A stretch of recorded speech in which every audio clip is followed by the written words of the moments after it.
Hi there, I'm Dr. Jessica Parker. I'm the owner of Dissertation by Design, and today I'm going to talk to you about paragraph structure, particularly in relation to your lit review. Sorry. Um, many doctoral students struggle with the lit review, primarily because of the level of synthesis and critical analysis that is required, and the actual writing of the lit review, getting all of your thoughts and ideas on paper in a way that uses evidence to support the overall argument around the need for your study.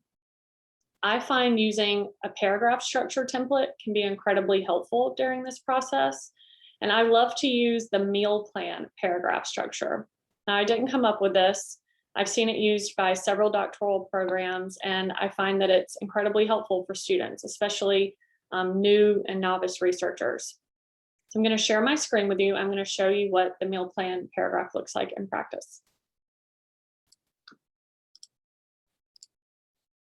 Okay, so the meal plan paragraph, the M stands for main idea. This is your topic sentence, sometimes a synthesis statement, the evidence, analysis of the evidence, that's your take on the literature, and then either a link back to the main idea or a lead to the next paragraph. Now, every paragraph in your lit review is not going to be written this way. This is really the paragraph structure for those body paragraphs and sections of literature where you're introducing empirical evidence, primary sources, and you're analyzing them. And in this example, each aspect of the meal plan is stacked on top of each other. The main idea is always going to be your first sentence, but sometimes the evidence and analysis are mixed together. It really just depends on what you're finding in the literature. Sometimes you'll see one sentence of evidence followed by one or two sentences of analysis. So if that were the case, this whole section that is green and orange would be mixed together. But to keep it simple, I've kept them separate in this example. And the analysis, this is often the extremely challenging part. This is where you have to offer up your critical take, your analysis of the literature. In this case, your analysis of the evidence in that paragraph before you link back to the main idea or lead to the next paragraph.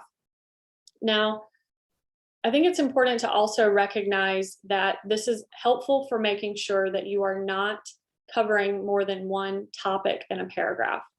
That's something that I see pretty often with novice researchers, especially those who are writing a literature review for the first time.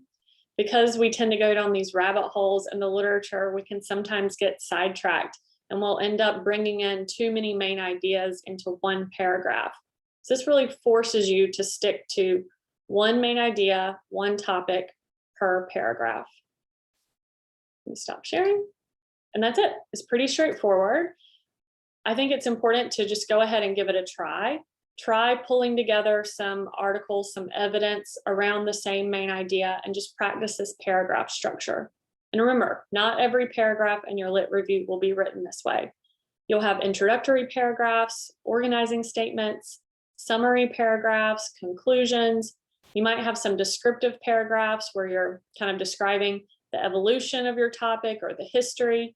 But whenever you start to bring in empirical evidence from primary sources and you're analyzing them to make a point, to point out potentially methodological gaps, gaps in participants or a certain setting, gaps in theory, this paragraph structure is helpful to do that. I hope you find it helpful. Thanks. Bye.